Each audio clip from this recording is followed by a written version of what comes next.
ओम सजात्म स्वरूप परम गुरु शुद्ध चैतन्य स्वामी ने नमः।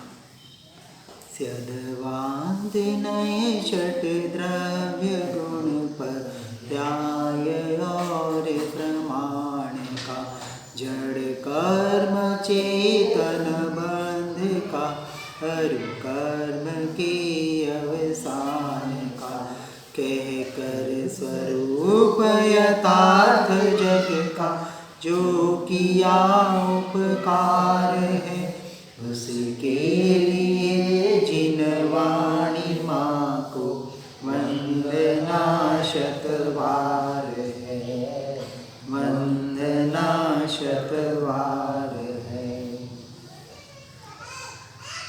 सम्यक दर्शन को समझते हुए उस मार्ग में आगे बढ़ने का प्रयास करने के लिए हम सम्यक दर्शन के स्वरूप को समझने का प्रयास कर रहे हैं। जिन्होंने समझा है वह भेद ज्ञान के द्वारा निरंतर आगे बढ़ने का, अपने ज्ञान स्वभाव में स्थिरता का पुरुषार्थ करें।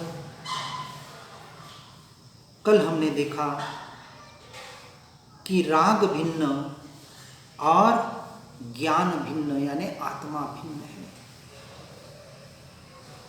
क्योंकि राग और ज्ञान आत्मा के ही मेरे ही दो परिणमन हैं। एक परिणमन अज्ञान रूप विभाव रूप हो रहा है और एक परिणमन ज्ञान रूप स्वभाव रूप हो रहा है। और जो रागाधिक परिणमन हो रहा है जो बंध का कारण बनता है, और ज्ञानाधिक स्वभाव रूप जो परिणमन है वो संवर और निर्जरा का कारण बनता है। यानी एक आश्रव का कर्म बंध का कारण और ये स्वभाव लक्ष्य संवर और निर्जरा यानी मोक्ष का कारण बनता है।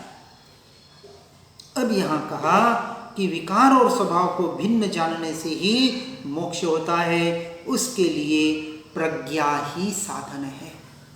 प्रज्ञा छैनी भेद ज्ञान। प्रज्ञा का अर्थ होता है सम्यक ज्ञान, क्योंकि जब तक व्यवहार सम्यक ज्ञान नहीं होगा, वस्तु स्वरूप की पहचान नहीं होगी, किसका भेद ज्ञान करेंगे, किससे भेद करेंगे और स्वरूप में भेद करके कैसे लीन होंगे। अब कहते हैं क्या है प्रज्ञा छैनी। तो समय सार जी स्तुति में भी कहा है कि प्रज्ञा रूपी छैनी उदय की संधि की छेदक होती है। यानी जो उदयागत क्रियाएं किसकी हो रही है, पांच इंद्रियों की और मन की, यह कर्म के उदय से पुद्गल का परिणमन हो रहा है। और उदयागत क्रिया के द्वारा जो उदयागत भाव हो रहे हैं, मोह राग द्वेष के भाव जो आत्मा से हो रहे हैं, इन दोनों को प्रज्ञा रूपी छैनी से जब तक संधि करके उनका छेद और भेद नहीं किया जाएगा यथार्थ ज्ञान के द्वारा, तब तक वह ज्ञान हमारा सम्यक नहीं होगा। ज्ञान का अर्थ है आत्मा का स्वभाव और उदय का अर्थ है बंध भाव। यदि दृष्टि उदय में है तो बंध भाव है, और यदि उस दृष्टि अपने स्वरूप की और ज्ञान की तरफ है तो आप स्वभाव में हैं। स्वभाव और बंध भाव की समस्त संधियों को छेदने के लिए आत्मा की प्रज्ञा रूपी छैनी ही साधन है। प्रज्ञा रूपी छैनी और विवेक रूपी हथौड़ा। सिंपल सी परिभाषा में कहें तो जिसे हम भेद ज्ञान और भेद विज्ञान कहते हैं कि मैं जानने वाला मात्र हूं, मैं ज्ञाता दृष्टा मात्र हूं। पांच इंद्रियों का, पांच विषयों का परिणमन और मन के जो विकल्प बह रहे हैं ये मेरा स्वरूप नहीं है। तो यहाँ भेद कर दिया तो प्रज्ञा छैनी ने काम कर लिया, ये भेद ज्ञान हुआ। और इस भेद ज्ञान से फिर आगे की स्टेप कि ये जो मैंने भेद किया, ये जो पांच इंद्रियां और मन के जो परिणमन हो रहे हैं उसको जानने के काल में मैं तो ज्ञान स्वभाव को ही जान रहा हूं। अब ये हमने विचार किया तो ये सच्चा ज्ञाता दृष्टा भाव हुआ। यहाँ आपने सच्ची प्रज्ञा छेनी का उपयोग कर लिया।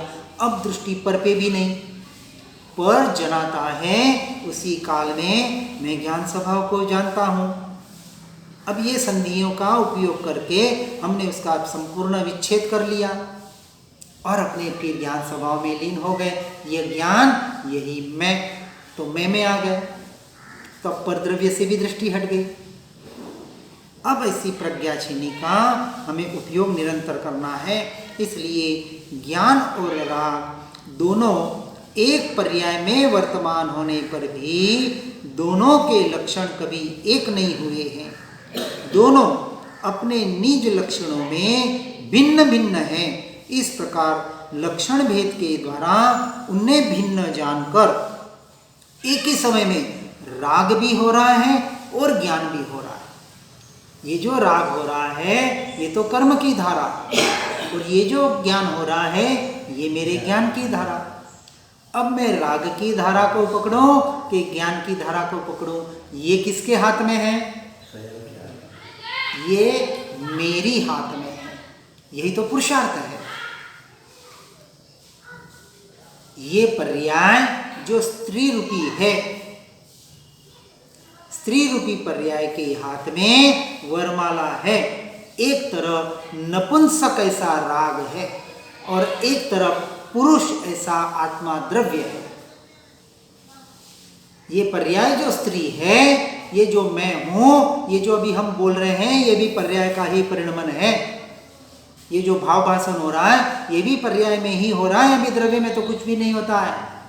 अब ये पर्याय रूपी स्त्री के हाथ में है कि ये राग जो पर रूप परिणमित हो रहा है, जो नपुंसक है, उसको वरमाला पहनाओ कि जो पुरुष, जो आत्मा, जो द्रव्य है उसे मैं वरमाला पहनाऊं। राग को पहनाएगी तो अनंत काल में बाहर भटकेगी, भवभ्रमण करेगी, दुखी और दुखी होगी। क्योंकि दुख भी कहाँ है? पर्याय में है। दुख द्रव्य में तो है ही नहीं है। दुख और सुख का जो बाहर अनुभव, जिस भ्रांति को जीव अपना सुख और दुख मान रहा है, वो पर्याय में ही तो मान रहा है, पर्याय का ही तो परिणमन है। तो ये इस पर्याय जो वरमाला लेके खड़ी है, इसी पर्याय रूपी स्त्री, ये राग रूप नपुंसक, ये पुरुष रूप आत्मा को छोड़कर अनादि से नपुंसक ऐसे राग को वरमाला पहनाकर बाहर पर द्रव्य में, जिसे कहा कि पर पति को अपना पति मानकर व्यभिचारिणी बन रही है, ये पर्याय। इससे बड़ा व्यभिचार क्या होगा? इसे ही परस्त्री गमन या वेश्यागमन आप परमार्थ से कह सकते हैं। निश्चय से तो सबको पता है कि सप्त व्यसनों का त्याग करना है और होना ही चाहिए। व्यवहार का निषेध नहीं, व्यवहार से भी होना चाहिए और निश्चय से भी होना चाहिए। हमने चैतन्य प्रकाश में सप्त व्यसन का निश्चय का कथन कहा, बताने का प्रयास किया है। समझना, निश्चय की बात बताते हुए व्यवहार गौण होता है, व्यवहार का निषेध नहीं होता है। भूल के भी निषेध मत कर लेना, नहीं तो भटक जाएंगे। इसलिए यहाँ कह रहे हैं कि ज्ञान और राग दोनों एक पर्याय में वर्तमान होने पर भी दोनों के लक्षण कभी एक न हुए हैं, न कभी एक होंगे। राग राग में है, ज्ञान ज्ञान में है, एक ही समय में। अब पकड़ आपको किसकी करनी है? ये पुरुषार्थ हुआ, क्योंकि कर्म की धारा भी बह रही है, ज्ञान की धारा भी बह रही है। दोनों का परिवर्तन एक ही समय में हो रहा है। और अनादि की पकड़ करने की ये कुटेव, गंदी आदत, व्यभिचार बनने की आदत, करने की आदत, ये जीव को ही तो पड़ी हुई है। जीव का ही तो विपरीत परिणमन है। तो मेरा ही दोष है, मेरी ही भूल है, और मेरी भूल मुझसे सुधारनी पड़ेगी। कोई नहीं सुधार सकता।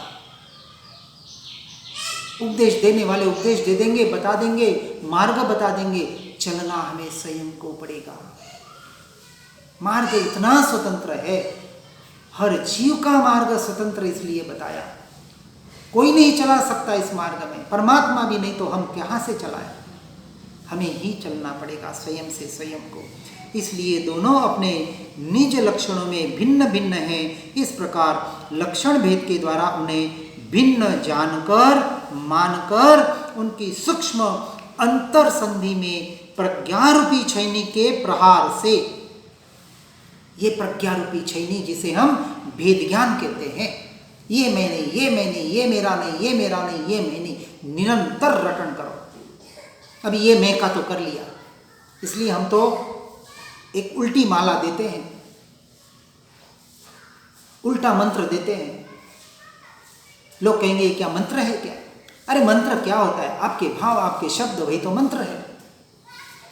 आप आत्मा की बातें सुन रहे हैं और स्वीकार कर रहे हैं, तो साथ में हम एक मंत्र यहां से देंगे, गिनेंगे। आज गिनना, सही में बता रहा हूं, क्योंकि इस मार्ग में मजाक नहीं होता है, क्योंकि मार्ग गहरा है, गंभीर है।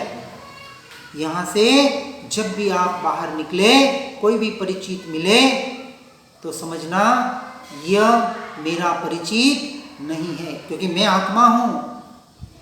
यहां से आप घर जाएं और दूर से घर दिखे तो माला शुरू कर देना वहां से, ये घर मेरा।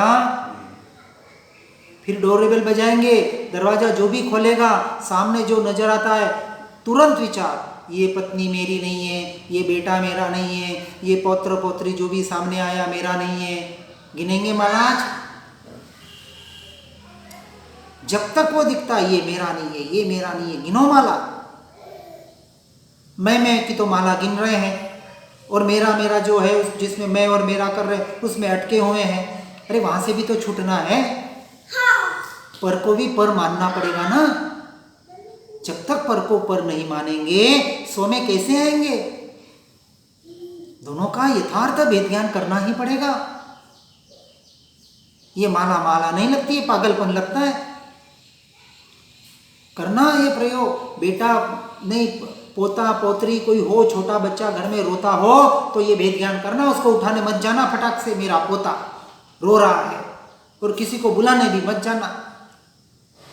आगे वाली गालियां देगा तो देने दो, पता नहीं पड़ता है सामने बच्चा रो रहा है और उठा नहीं रहे, भाई नहीं मुझे नहीं पता पड़ता है। उस वक्त भेद ज्ञान करना, ये रो रहा है, कौन रो रहा है? पुद्गल रो रहा है, वो जड़ रो रहा है, आत्मा थोड़ी रो रही है उसकी, वो तो शुद्धात्मा है, कर्म का उदय उसको रुला रहा है। और ये पोता मेरा नहीं है, मेरा नहीं है तो मैं क्यों उसको उसकी देखभाल करूं? पहले पर से तो हटो, फिर शरीर पे आना। ये प्रयोग है सारे, प्रैक्टिकल,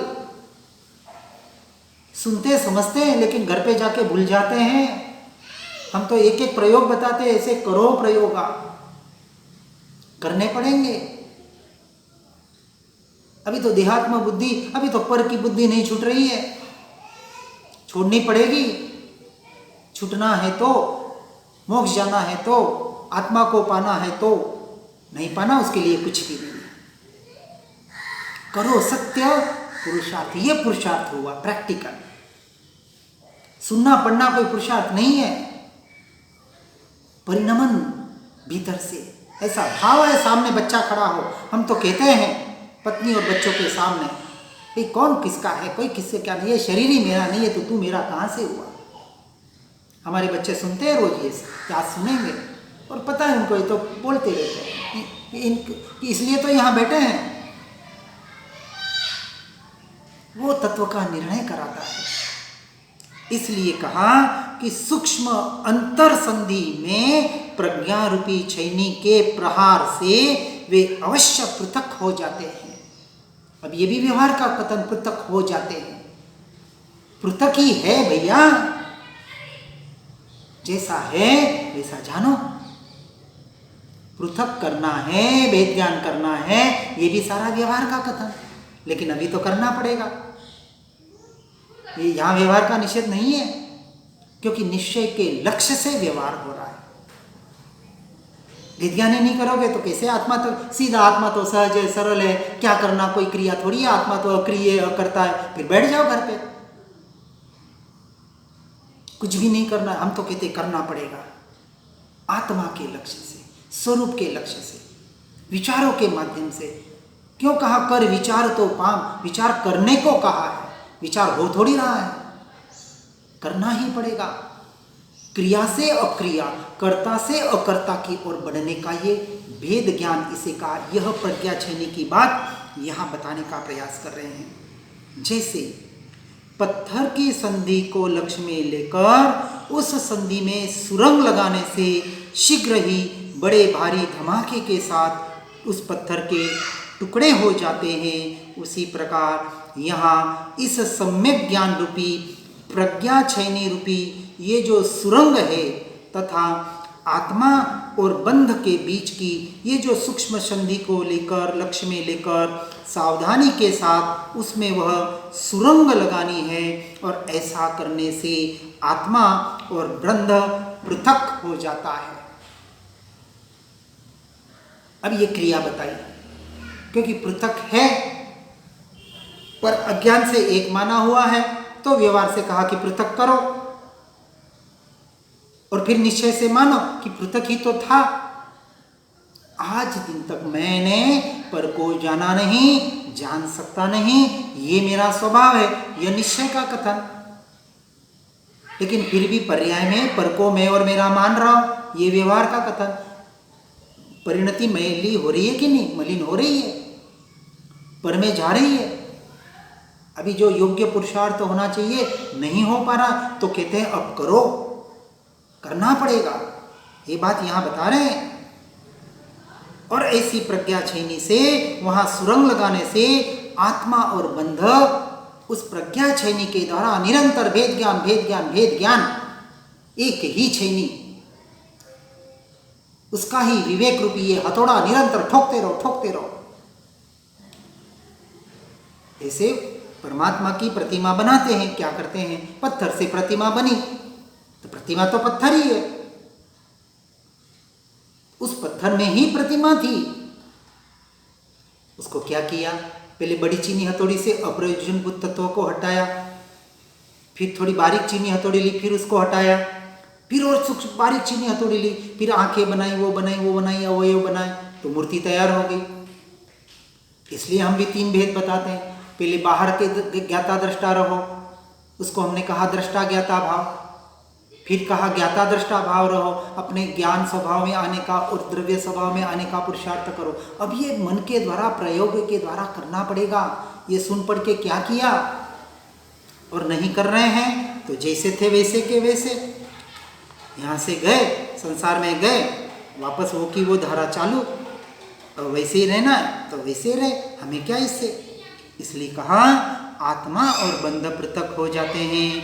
यहाँ सावधान होकर प्रहार करने को कहा है, अर्थात चाहे जैसा भी राग हो वह सब मेरे ज्ञान से भिन्न ही है, और ज्ञान स्वभाव के द्वारा मैं राग का ज्ञाता ही हूँ, करता नहीं हूँ। अब ये व्यवहार भेद ज्ञान हुआ, क्योंकि अभी राग ज्ञाता किसका बन रहा है? राग का बन रहा है, तब तक पर में ही है। पर प्रारंभिक अवस्था में तो यही करना पड़ेगा कि पर के ज्ञाता दृष्टा तो बनो पहले, फिर वहां से हट जाना, फिर पर से हटना ही है। क्योंकि पर के ज्ञाता दृष्टा बनोगे तो पर से हटोगे, और स्वभाव का ज्ञाता दृष्टा बनने में सहजता होगी। इसलिए यहां जो बताया कि सावधान होकर प्रहार करने को कहा है। चाहे जैसा राग हो, राग कभी प्रशस्त और अप्रशस्त नहीं होता, यह निश्चय का कथन। व्यवहार से भले प्रशस्त अप्रशस्त कहते हैं, अपेक्षा से, कि संसार की राग की अपेक्षा से परमात्मा, सद्देव, सद्गुरु, सच्चास्त्र का राग होता है, व्यवहार से होता ही है, ज्ञानियों के भी होता है। लेकिन उस राग को अपना स्वरूप नहीं मानते हैं, यह मान्यता में होता है। और यहाँ तक हमें पहुँचना है, क्योंकि हमें सम्यक दृष्टि बनना है, हमें ज्ञानी बनना है, और सिर्फ ज्ञानी नहीं, केवल ज्ञानी बनना है। कहाँ बनना है? पर्याय में बनना है। द्रव्य से तो केवल ज्ञान स्वरूप हो, मोक्ष स्वरूप हो, शुद्ध ही हो, तो व्यवहार से परमार्थ में तो कुछ नहीं करना है। फिर वो अकर्ता अक्रिय भाव अपने आप आएगा जब स्थिरता होगी अपने स्वरूप में। इसलिए ज्ञान स्वभाव के द्वारा मैं राग का ज्ञाता ही हूँ, कर्ता नहीं हूँ। इस प्रकार सब ओर से भिन्नत्व जानकर अर्थात मोह का अभाव करके ज्ञान का आत्मा में एकाग्रपना करना चाहिए। कितना सिंपल, सरल और सर्वोत्कृष्ट मार्ग बता दिया। सारे शास्त्रों का सार यही है। लाखों शास्त्र पढ़ेंगे तो भी यही करना है, एक शास्त्र पढ़ेंगे तो भी यही करना है, और कुछ भी नहीं पढ़ेंगे और यही करेंगे तो आप पालेंगे। करने के नाम पर यही करना है और अंत में कुछ नहीं करना है। वेद ज्ञान प्रज्ञा छेनी के द्वारा निरंतर, इसलिए पूरी प्रायोग्य लब्धि वेद ज्ञान पर आधारित है। पूरा संवर अधिकार वेद ज्ञान बतलाता है। पहले गुणस्थानक से लेके 12वें गुणस्थानक तक वेद ज्ञान बताया। ऐसी इतनी वेद ज्ञान की महिमा बताई। अब इतनी महिमा बता दी, अब और सारे को अप्रयोजनभूत में डाल दो।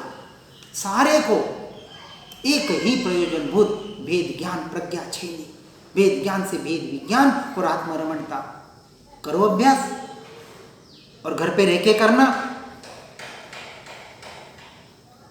हाँ कह रहे हैं वो मूड है, घर पे रह के नहीं होता है। नहीं तो श्रीमद जी जैसे ज्ञानी पुरुषों को नहीं बताना पड़ता कि घर में रह के जो आप काम करते हो उससे 100 गुना काम आपका एकांत में सर्वसंग परित्याग करके होता है। 100 गुना। अब जिसको 100 गुना करना है उसको क्या करना पड़ेगा? संसार में रह के करना, घर में रह के करना। जिसको 100 गुना, जिसको तीव्र गति से चलना है कि इस भाव में मुझे बस अब यही काम करना है, अब वहाँ उसे घर में रहने की आज्ञा, जिन आज्ञा नहीं है, गुरु आज्ञा नहीं है, उस आज्ञा को भी समझो। ये भी एक आज्ञा है ज्ञानी पुरुषों की। 70वें साल में एट द एज ऑफ 17 हम जिसको बच्चा कहते हैं, वहां वो सर्वसंग परित्याग की बात श्रीमद जी ने बताई है। तब जाके 23वें साल में उन्होंने पाया। अब ऐसे उच्च कोटि के जीव तो हमें कितना पुरुषार्थ करना पड़ेगा। और ये घर में रह के अब तो रिटायर्ड हो जाओ, सच्चे रिटायर्ड हो जाओ सबसे। अब यहाँ प्रज्ञा रूपी छैनी के प्रहार का अर्थ उससे हाथ में पकड़कर मारना ऐसा नहीं है। प्रज्ञा और आत्मा कहीं भिन्न नहीं है, क्योंकि प्रज्ञा किसे कहा? सम्यक ज्ञान को प्रज्ञा कहा। अपनी आत्मा का, अपने स्वरूप का, वस्तु स्वभाव का सत्य ज्ञान सद्देव सद्गुरु सत्शास्त्र के माध्यम से क्षोभम ज्ञान के द्वारा जानकर, सुनकर, समझकर फिर उनको भी। इसलिए श्रीमद जी ने एक वाक्य भी कहा है, भणे लो भूली जजे। बहुत मेरे को वचनामृत बहुत याद नहीं है, लेकिन जो खास खास जो वाक्य थे अपने जीवन में उतार दिए, नहीं तो विद्वत्ता और पंडिताई करने बैठ जाएंगे। ठीक है, कोई अनायास संपर्क में आ जाए, ये तो अपना स्वाध्याय ऊंचे स्वरों में हो रहा है और कुछ नहीं हो रहा है। मैं तो आंख बंद करके ये जैसे जैसे मैं करता हूं, तो वो बकरी वाला मैं नहीं है। यहाँ जो शरीर में मैं पना है वो बकरी वाला मैं है, वो बलि का बकरा बनने वाला है, भव भ्रमण करने वाला है। यहाँ सच्चा मैं, उस मैं की ओर मैं कहते ही दृष्टि जानी चाहिए। वो दृष्टि का विषय, वो द्रव्य, हमारा आत्मा, वो ज्ञायक भाव, परम पारिणामिक भाव, जो भी कहे, वापस शब्दों में नहीं अटकना है, भावों को पकड़ना है। क्योंकि भाव भाषण करने के लिए वहां शब्दातीत होना पड़ता है, वो शब्द काम नहीं आते हैं। वापस हम शब्दों की माया जाल में अटक जाते हैं। जागना है, जागो अपने में। जो अपने में जागता है वो बाहर व्यवहार में सो जाता है, और जो व्यवहार में जागता है वो अपने में सो जाता है। अब यहाँ व्यवहार और निश्चय का बराबर अर्थ समझना है। इसलिए कहा कि प्रज्ञा और आत्मा कहीं भिन्न नहीं है। तीव्र पुरुषार्थ के द्वारा, सत्य पुरुषार्थ के द्वारा, अनंत पुरुषार्थ के द्वारा। अब ये शब्द सुनकर ऐसा भयंकर लगता है, अरे तीव्र अनंत, हा। अरे कुछ नहीं भैया, बहुत सीधी सी बात है, बस वे ध्यान कर ले और अपने में आ जा। ये स्वरूप मेरा नहीं है, ये मैं नहीं हूं, ये मैं हूं, इतना सा तो विचार करना है। क्योंकि शब्दों से डर जाते हैं हम।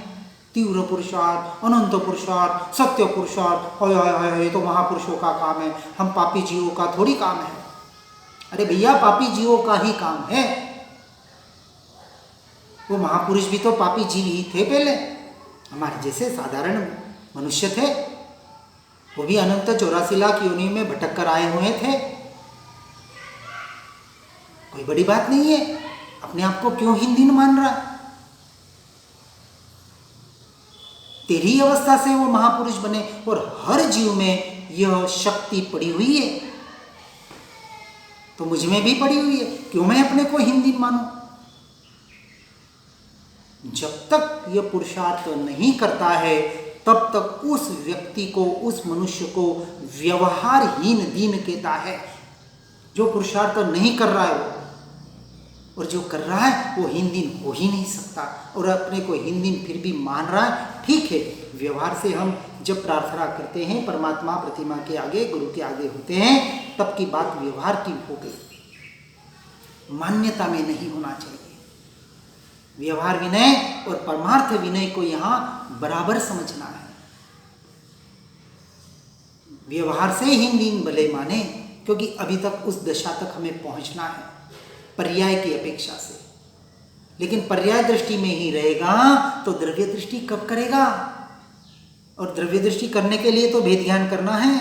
इसलिए तीव्र पुरुषार्थ के द्वारा ज्ञान को आत्मा के स्वभाव में एकाग्र करने पर, दो बात समझना, ज्ञान को आत्मा के स्वभाव में, यानी ज्ञान स्वभाव जो एक गुण है, उस एक गुण के द्वारा, अनंत गुणों के द्वारा, असंख्य प्रदेशों के द्वारा आत्मा नाम का जो एक द्रव्य है, जो ध्रुव तत्व है, जो त्रिकाणी है, ऐसे त्रिकाणी तत्व में, उस त्रिकाणी तत्व के स्वभाव के लक्ष्य से उसमें एकाग्र करने पर राग का लक्ष्य अपने आप छूट जाता है। और यही प्रज्ञा रूपी छैनी का प्रहार है।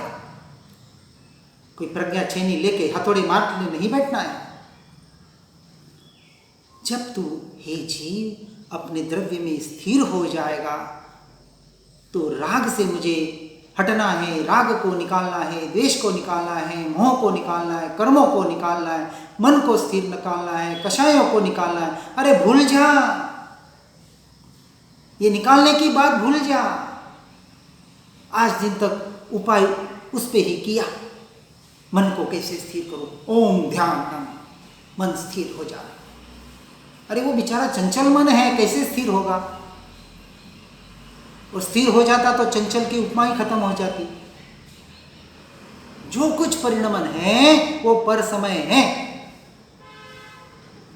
और मैं तो स्व समय निरंतर स्वयं से स्वयं को जानने वाला, मैं तो अपने में ही हूं।